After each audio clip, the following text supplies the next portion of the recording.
যোৱাকালি কোকৰাঝাৰত আমাৰ এক প্ৰকাৰ ক'ব গ'লে ৰাজ্যবাসী এটা ভয়াৱহ দুৰ্ঘটনাৰ পৰা হাত সাৰিব পাৰিছে। ৰাতি প্ৰায় পুৱতি নিশা 3মান বজাত, মোৰ টাইমটো অলপ ভুল হ'ব পাৰে, 3টা বজাত ডিজিপিয়ে মোক ফোন কৰি কৈছিলে যে আমাৰ এটা বিশেষ ৰেলৰ অংশ IED ব্লাষ্ট কৰি উৰুৱাই দিয়া হৈছিলে।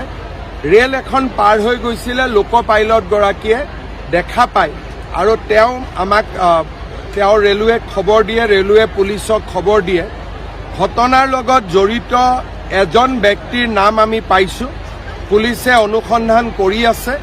কিন্তু এই গোটেই ঘটনাটো যদি সেই লোক পাইলটগৰাকীৰ চকুত নপৰিলেহেঁতেন, হয়তো আজি আমি পুৱতি নিশালৈ বহুত বেয়া খবৰ এটা শুনিবলগীয়া হ'লহেঁতেন।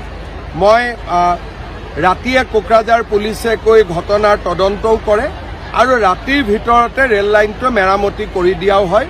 এতিয়া ৰেল লাইনত সাধাৰণভাৱে ৰেলগাড়ী চলিব আৰম্ভ কৰিছে। মই ডিটেইলছ ক'ব খোজা নাই।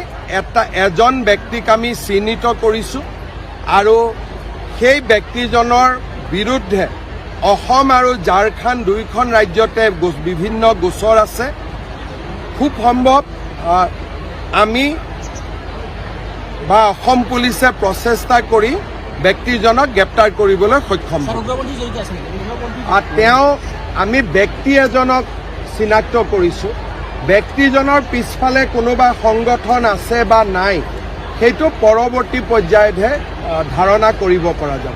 জুবিন সমাধিৰ ক্ষেত্ৰত কিছুমান লোকে উদণ্ড আচৰণ কৰিছে। স্থানীয় ৰাইজে আয়ুক্তৰ লগত কালি মিটিঙো কৰিছে, তাত কিবা টাইমিং দিয়া হ'ব নেকি? যোৱাকালি স্থানীয় ৰাইজে জিলা আয়ুক্তৰ লগত এখন সভা কৰিছে আৰু কেইটামান প্ৰস্তাৱ লৈছে। জিলা আয়ুক্তই এই দিশত, ৰাইজ আৰু জিলা আয়ুক্তই এই দিশত সিদ্ধান্ত ল'ব আৰু তাতে চৰকাৰে হস্তক্ষেপ নকৰে। যোৱাকালি মিটিং হৈছে, গতিকে অহা কালি পৰহি যি প্ৰস্তাৱ আছে লাহে লাহে জিলা আয়ুক্তই তাক ৰূপায়ণ কৰিব, কিন্তু চৰকাৰ বা ৰাজ্য চৰকাৰে ইয়াত হস্তক্ষেপ নকৰে। এইটো তেওঁলোকে আলোচনা কৰি আছে, আমি এক্সপাৰ্ট কমিটি কৰি দিছোঁ।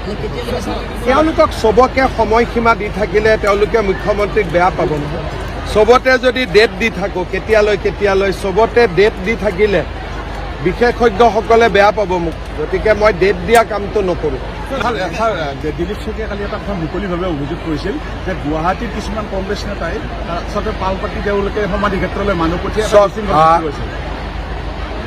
জুবিন গাৰ্গৰ যিটো আদৰ্শ, আজি সেই আদৰ্শৰ বিপৰীতেই চব কাম হৈ আছে। জুবিন গাৰ্গে তেওঁৰ শৰীৰতে মহাদেৱৰ টেটু বনোৱা আছে। তেওঁ এজন শিৱ ভক্ত আছিল। এতিয়া তেওঁক লগাই দিয়া হ'ল মোৰ জাতি নাই ধৰ্ম নাই।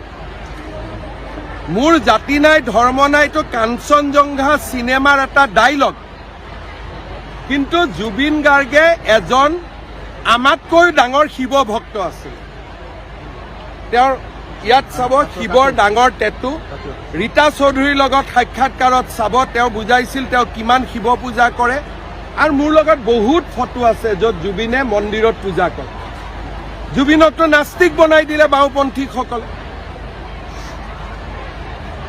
যি জুবিন নাছিল সেইটো জুবিন বনাব চেষ্টা কৰি থকা হৈছে। সেইকাৰণে বিজেপিয়ে ৰাজপথত নামিছে, যাতে প্ৰকৃত জুবিনজন হেৰাই নাযায়।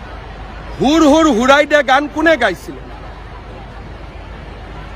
এতিয়া সেইবিলাকে যিবিলাকক জুবিনে নমতা অতিথি বুলি কৈছিলে, তেওঁলোকে জুবিনৰ সমাধিত আহি ভিৰ কৰি আছে।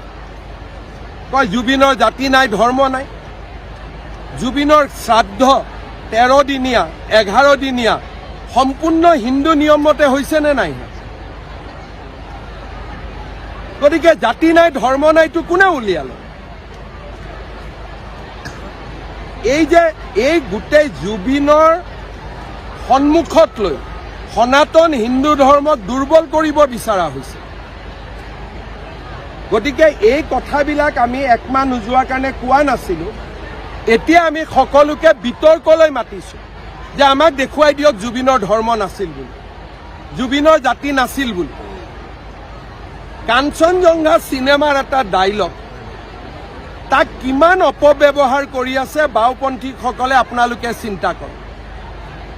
কয় আজি আপোনালোকে কৈ আছে যে বোমা কিয় মানুহে ফুটালে, কালি প্ৰেছ ক্লাবৰ ইলেকশ্যনৰ পিছত কিয় বোমা ফুটালে সাংবাদিকসকলে? দেৱালীত ৰাইজে বোমা ফুটালে, সমালোচনা কৰিলে। কালি প্ৰেছ ক্লাবৰ ইলেকশ্যনৰ পিছত একেবিলাক সাংবাদিকে বোমা ফুটাই দিলে। তাৰমানে হিন্দু ধৰ্মৰ নামত বোমা নুফুটাব আৰু আমাৰ যি মন যায় আমি তাকে কৰি থাকিম। ৰাজনীতি নহয়, জুবিন যেন হিন্দু বিৰোধী আছিল, জুবিনৰ যেন ধৰ্ম নাছিলে, তেনেকুৱা পৰিৱেশ এটা অসমত সৃষ্টি কৰিব খোজা হৈছে যাতে উচ্ছেদ হ'বলগীয়া মানুহবিলাকে নিৰাপত্তা পায়, যাতে এই যি আমি এটা অসমক জাতি মাতি ভেটি বচাবৰ কাৰণে এটা আমি তীব্ৰ গণ চিন্তা কৰিছোঁ, তাক যাতে স্তীমিত কৰিব পৰা যায়। নেপথ্যত বাওঁপন্থীসকল, অখিল গগৈ এইবিলাকে আছে, কংগ্ৰেছ। ক'ৰবাত এনেকুৱা নিয়ম দেখিছে নেকি যে সমাধিত গ'লো সাফৰেদি খুলি আমি তাতে মদ ঢালি দিলোঁ? এইটো আত্মা ভগৱানৰ অংশ হয়। কি জুবিনক অসমীয়া জাতিয়ে কি মদেদি পূজা কৰিব নেকি? এইবিলাক নিয়ম কোনে কৰি আছে যে জুবিনৰ বিষয়ে যাতে অহা 100 বছৰত এটা মানুহৰ মনত বিৰূপ মনোভাৱৰ সৃষ্টি হয়? 100 বছৰ পিছত নৱপ্ৰজন্মই জুবিনক কেনেকৈ চিনিব? জুবিনৰ গানেৰে নহয়, যেন জুবিন এজন মদ ভাল পোৱা ব্যক্তি আছিল। জুবিনৰ গানেদি আমি জুবিনক স্মৰণ কৰোঁ, জুবিনৰ সমাধিত সাফৰেৰে মদ ঢালি নহয়। আজি যোৱা 1 মাহত যোনে যি পাৰে তাকে কৰি আছে, ভাবিছে সকলো নীৰৱ হৈ যাব।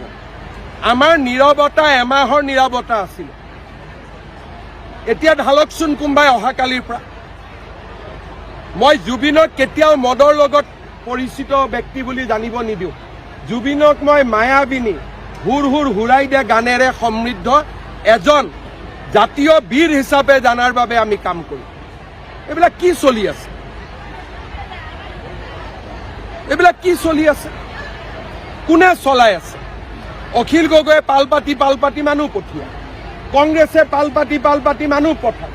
প্ৰচেষ্টা হ'ল যে জুবিনক এজন যেন তেওঁ মদৰ বাবে, মদক বাদ দি একোৱেই নাজানিছিল তেনেকুৱা ব্যক্তি হিচাপে প্ৰতিষ্ঠা কৰা। এইটো ভুল নকৰিব। জুবিনে মদ নাখাইছিল, খাইছিল যদিও কিবা দুখত খাব পাৰিব, কিবা কাৰণত খাব। আৰু মদ নোখোৱা জুবিনজনক মই লগ পাইছোঁ। এইটো কোনেও এনেকুৱা ধাৰণা নিদিব যে জুবিনে 24 ঘণ্টাই মদ খাই আছিল। ভুল কথা হৈ আছে। জুবিনক অপমান কৰি থকা হৈছে। জুবিনক ন্যায় দিয়াৰ নামত এচাম ব্যক্তিয়ে জুবিনৰ সত্তা আৰু জুবিনৰ আত্মাক হত্যা কৰিব খুজি আছে।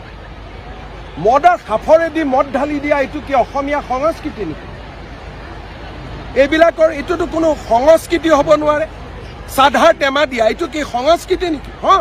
সি ভাল পাইছিল, আমি জুইৰ লগত ঘৰৰ মানুহে তাক উৎসৰ্গা কৰি দিলে, অগ্নিত তাক দি দিলে।